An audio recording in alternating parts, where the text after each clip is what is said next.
30th, the day before the season opens here in Colorado. And we pitched the tents last night, and now we're getting our packs all ready.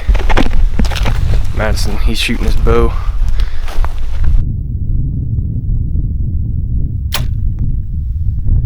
Well, we just pulled in last night. I don't know how much Logan already said, but basically we're here a day early, day before the opener. Today's the 30th, August 30th. The grand opener, but we're hunting a new area that we scouted in July, and we didn't see any elk in here in July, but just from all the sign that we found, I mean, there were trees just raked up all over the place in here, and it looked like stinking cattle pasture where the elk had been tearing up through the oak brush and stuff. But I don't know, it's a little bit different terrain than what we were hunting last year, and we're at least going to give this a shot, and if we don't do any good, we'll probably give it 2 or 3 days, maybe 4 days, and if we don't do any good, we'll just, we've got a little over 2 weeks off, so we've got plenty of time to hopefully make something happen. But miraculously, I don't know if it's a good thing or a bad thing, but we're the only ones here right now, so compared to last year, I don't know, there were 31, 32 vehicles, something like that, in maybe a mile access road that were parked along a mile long access road. So either this is a really good sign or a really bad sign, but we'll take it. At least there's nobody here, so we're not messing them up and they're not messing us up. But anyway, we're gonna finish packing our packs and getting them all situated and just shoot off into the hills. That's the plan anyway. So hopefully get some eyes on some elk later on today, or at least find some country that they're wanting to use. So anyway,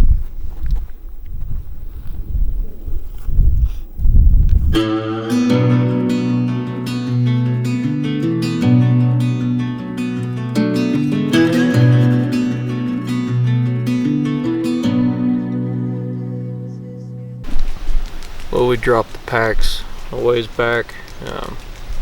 We really haven't walked that far today really at all, but there's so much sign in this area that we just figured we ought to at least give it a shot. The only problem is I don't know if it's like their winter range, because this is quite a bit lower terrain, so I don't know if this is where they're at later in the season or what. But we came to this little water hole here, and there's a lot of cattle tracks. There's a lot of cattle in this area right now, and we did jump a cow moose just right up here on this little knob, and haven't seen any elk yet, but I mean it's about the hottest part of the day right now, so we're just looking in areas that we think they might be bedded up so we can check them this evening, and try not to push out any of these little canyons or little meadows like this, and trying to stay out of them really. And then tonight we'll get on a high spot and just glass, and I don't know, hopefully maybe even hear one, or who knows. But if we don't do any good here, we'll probably push up into higher country and see what happens there. So anyway, we're just taking it slow right now and taking our time and hoping not to bust anything. So cool country though.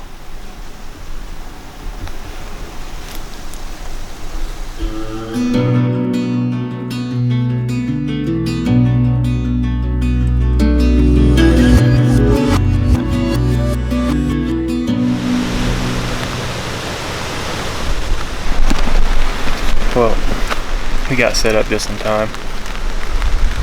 It's starting to rain and the wind's starting to pick up a bit. Madison's set up over there. Yeah, we decided to bring tarps instead of tents this time. Just they're lighter and they're a lot faster just to put up. On occasions like this, it's really nice just to have a tarp. Yeah. Alright, we're just gonna wait this one out. I don't know how long it'll last, but yeah.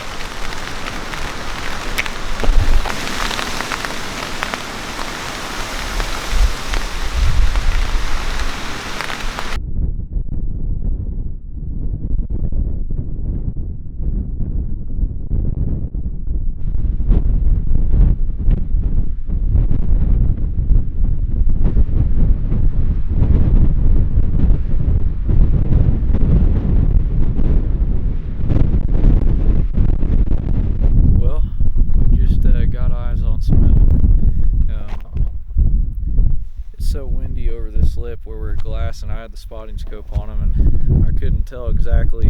My spotting scope was shaking so bad because of the wind. I couldn't tell, but it looked like there's a decent bull in there. But there's definitely a bunch of cows. So, you know, wherever there's cows and calves, you'd figure that there's a bull somewhere close by. So they're about a what, mile and a half? Yeah. Mile. At least probably a mile. Yeah, probably a mile, mile and a quarter. And they're across private. So we've got to make a huge loop all the way around them. So we've got to go tear down camp. Go tear down camp, pack up, and book it over there. We'll probably make it there about dark, but if we could just get in that area, the general location of them, be where they're at, hopefully in the morning. I think I know exactly where they came out, and so they may just be on a pattern doing that back and forth, because it is early season. It's not like they're rutting real hard yet. So anyway, we've got some tracks to make.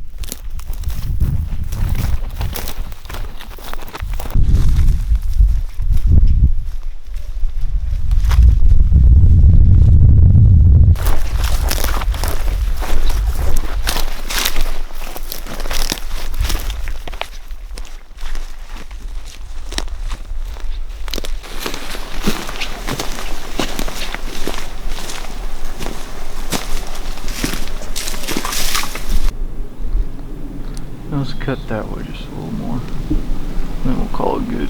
Alright. Another 200 yards or so. Just woke up. Bright-eyed and bushy-tailed. Well, it is opening morning.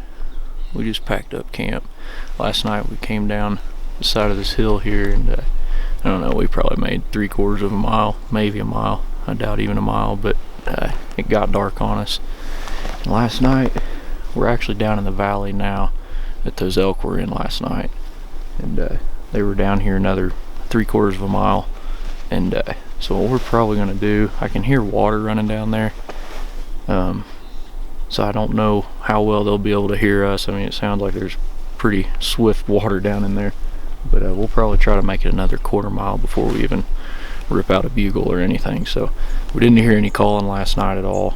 They weren't really talking at all, but it is early season, so we'll see how the day plays out, and we're just gonna take our time and just kind of still hunt our way probably all along this face here. And if we don't strike anything, we're probably gonna strike off in some pretty rough terrain later on in the day if we don't get anything down in this valley. So that's the plan. So now we just get to put the miles on. I'm gonna guess 72 yards. What do you think, 72, 73? 75.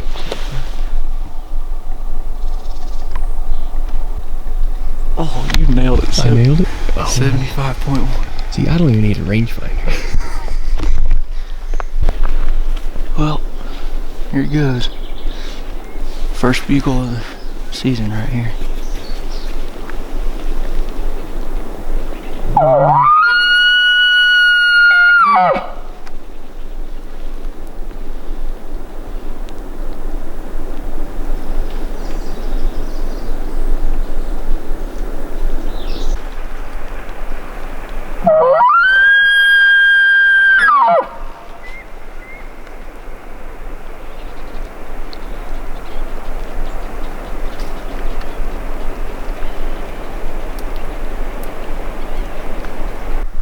Well, I think we're gonna strike off in some rough country.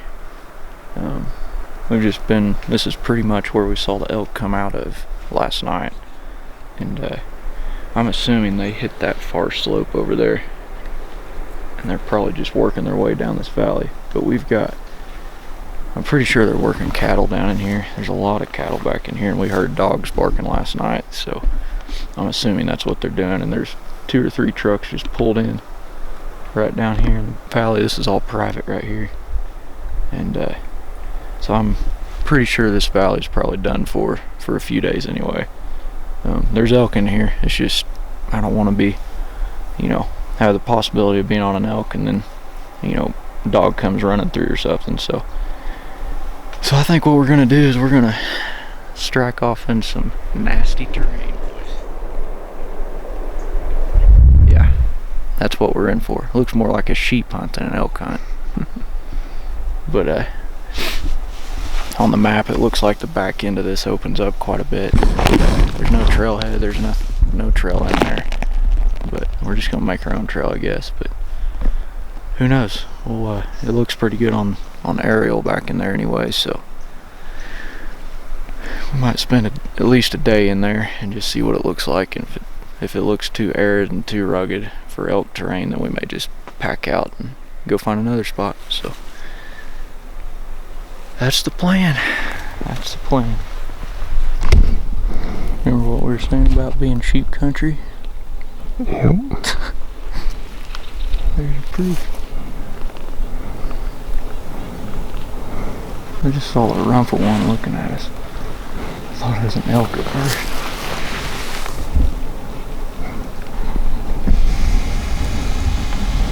You see the one with the collar?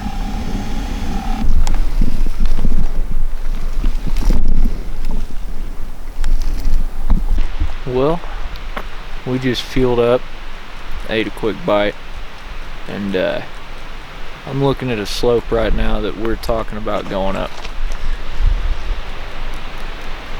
Yeah. We might be pretty stupid, I don't know. But the problem is the canyon that we want to go into, it's either 2 miles up through this nasty looking thing and all the way around.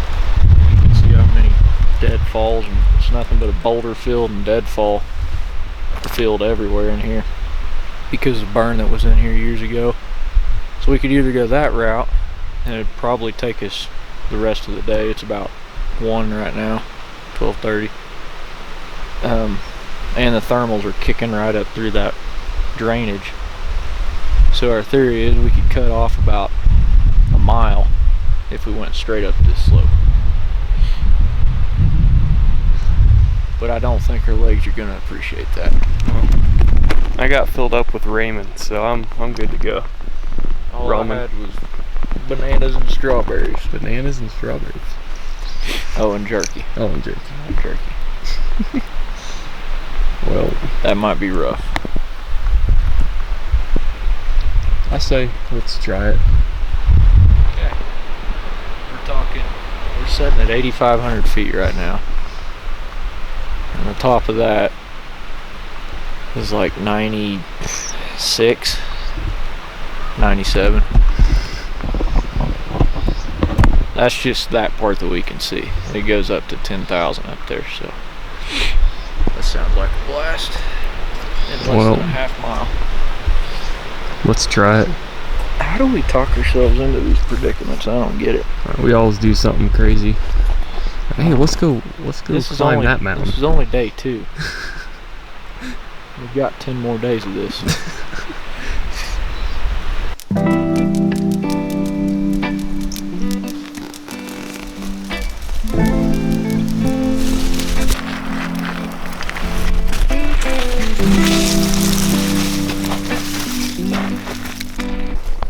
This is definitely a trek. But the key is take little breaks. That's what we figured out anyway. Go about 50 feet, get your breath. Another 50 feet, get your breath. Not really. What'd you think? It's brutal. Yep. So whenever we started, we were at what, 84, 85? 85, I think. 8,500 feet. Right now,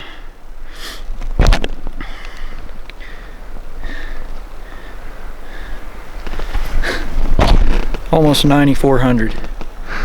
And that is in what, quarter mile? Well, sort of right there. Well, about right in there. I know the camera doesn't even show how crazy it is. But, so yeah. Think of that stuff all down there, what we've been climbing. That's exactly what it was. Yeah. But supposedly, according to the aerial, this canyon opens up a lot back here in a big bowl kind of, but it's all, only problem is, and I hope we're not making a mistake here, it's all at like 10-1, 10-2, like the lowest the meadows are is like 9,800, so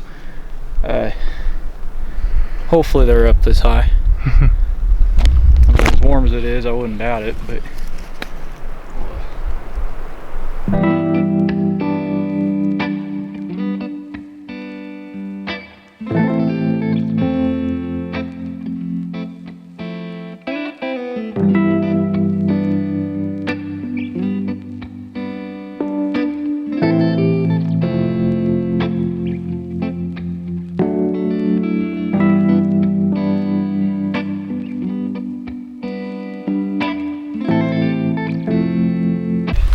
guys, I don't know what in the world we're gonna do if we shoot an elk back here.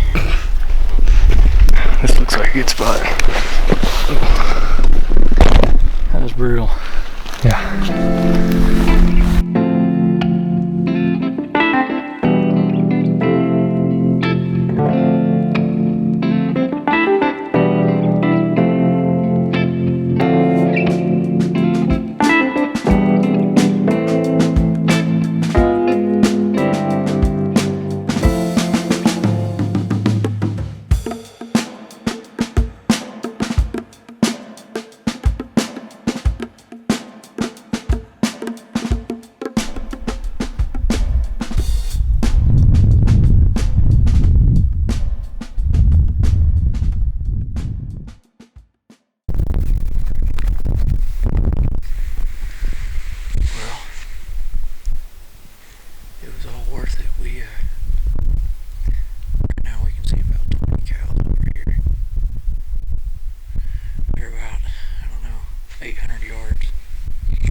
Which one?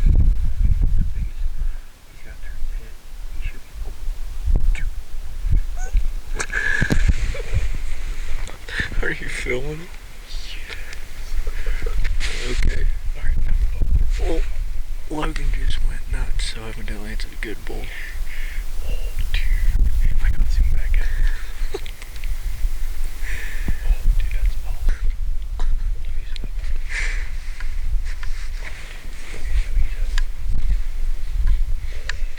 He's got this. Thank you, Mike.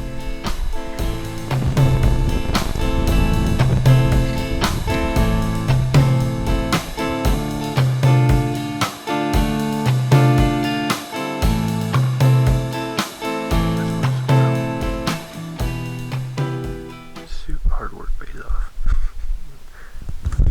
At first we were like, okay, this is a stupid idea, but then like, well, we've already gone too far. Turn back.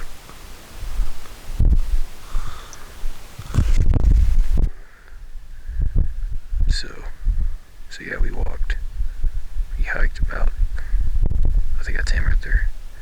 So we hiked about over 4 miles, I think. Some of the gnarliest stuff. We're both so whipped right now. The last thing I want to do is bust him out of here, so by making a stupid decision, so.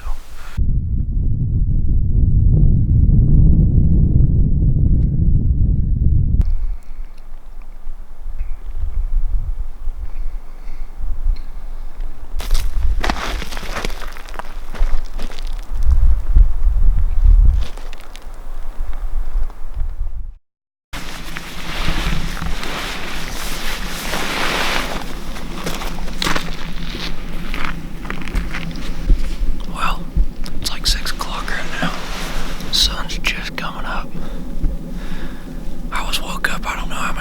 last night by this bull screaming. I don't know, I'm just excited to get after him.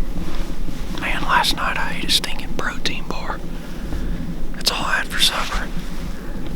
And I got pretty sick. I was having chills, and I don't know if it was a protein bar or what the deal was, but this morning I felt 100%, but man, last night I was pretty rough. But I don't know. It sounded like the last time I heard him bugle, and Logan said the same thing. It sounded like he was further up this basin. It's like it's dead still right now, so trying to pick our way through all these deadfalls is gonna be rough, but it's so dry up here, man. It's gonna be tough, but I don't know, we'll see if we can get him to scream a couple more times and really pinpoint where he is.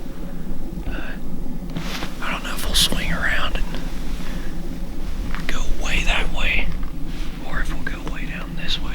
I don't know yet. But he has a lot of cows with him. What do you think, 20 to 30 cows? I couldn't really. 20. Yeah, there's a lot of them. So that's going to make it a little tough. But it is what it is. We're just going to stick with him today and hopefully not bust him and see what happens. So, here we go. We slept pretty good under the tarp, so wasn't too bad. Yeah, it wasn't too bad.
Bite to eat, and it's probably 1 o'clock right now.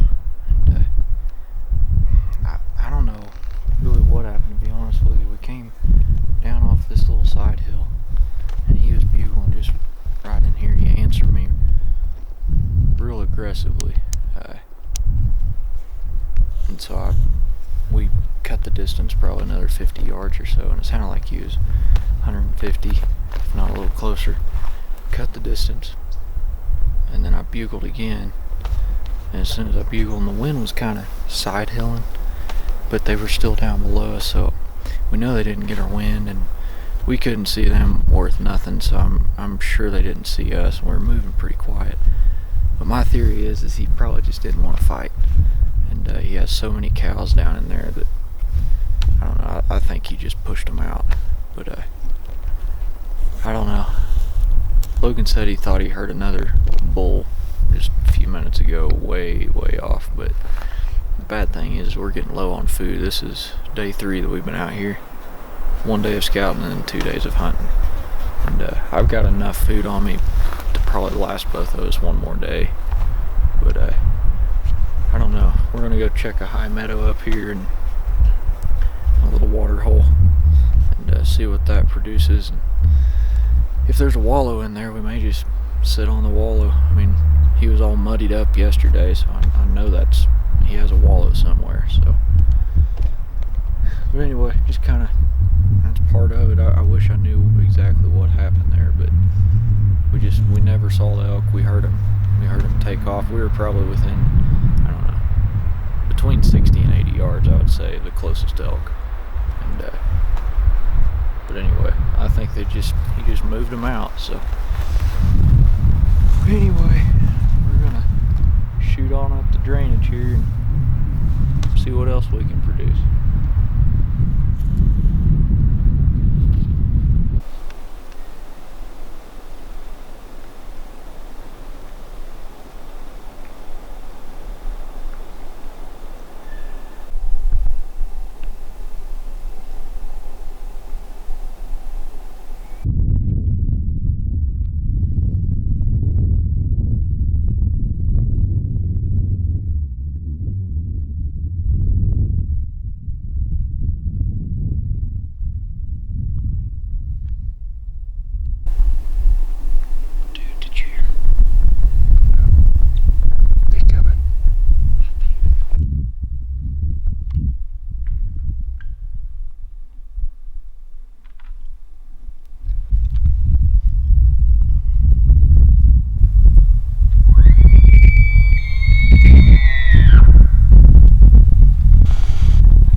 we're gonna go try to track this bull this morning.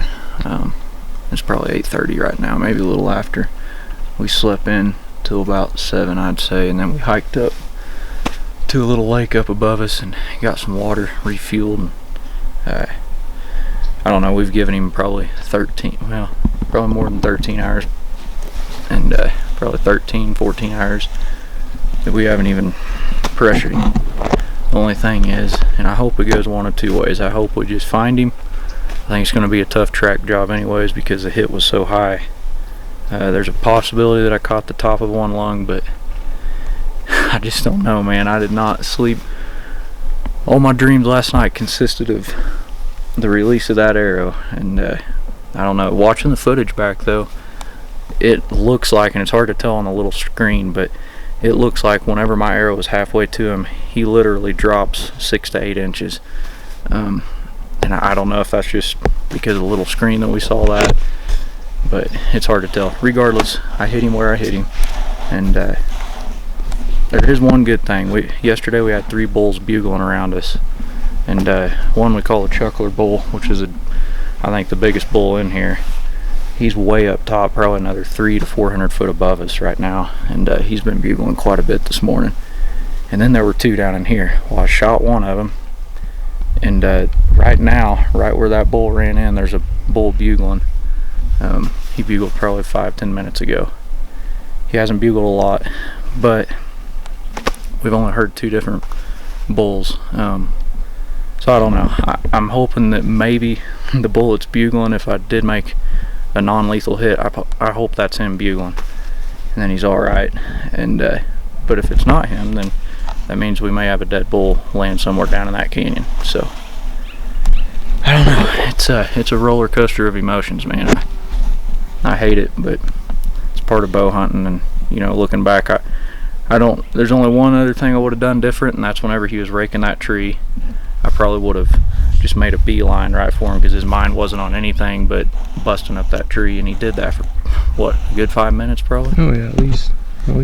So looking back, and it was in the back of my mind, I thought about doing it, and I did right there at the last, and then he started coming out. So I don't know, it is what it is. I mean, he was fixing to get straight downwind of me, and I took a gamble, and I don't know. The shot felt great. It's just, I don't know, it is what it is. So anyway, we're gonna go up here. We marked where he was and just look for blood. I know there's gonna be some blood, but it's gonna be a tough track job, so we're in for a long haul today.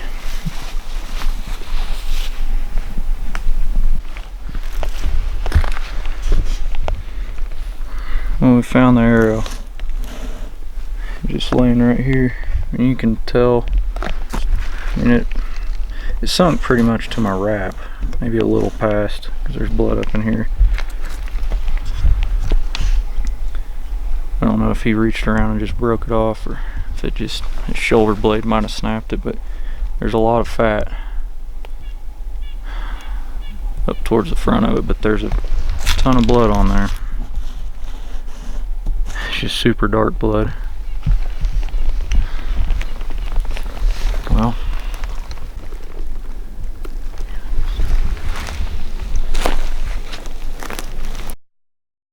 Well guys, we're sitting here kind of, well, I know I'm pretty bummed out. I just feel, I don't know, I haven't felt this sick about shooting an animal in a long time, and it's not a good feeling. Nobody wants to go through it. You don't want to put an animal through that. But playing the footage back, I don't know how many times, and we finally ended up down here where we were sitting last night on a wallow, and because there's a fair amount of water down in here, and we thought maybe on the off chance that, you know, he might come down here, and you know, wounded animals typically try to go to water, but I don't know, I really don't think it was a mortal wound. We've done literally just about all we can do. It's almost pointless anymore trying to walk through all this stuff. and just busting out more animals and running chances for other hunters in here. And I don't know. I just don't. I feel like he's alive. We followed blood for maybe 50 yards, maybe. I don't even know if it was that. Probably about and 40 yards. Yeah, we found the arrow, and from where we found the arrow, I mean, there's no bubbles on the arrow. There's fat up here on the end of it, on the end of the piece. It's real dark blood. So it's just leading me to believe that, you know, it went right in that backstrap area, and right below the spine, and just right above the lungs. I was hoping that maybe I clipped one lung, but there just wasn't near enough blood. And we were on hands and knees there for a while, but Logan found the last speck, and I mean, it was literally just an absolute speck. Yeah.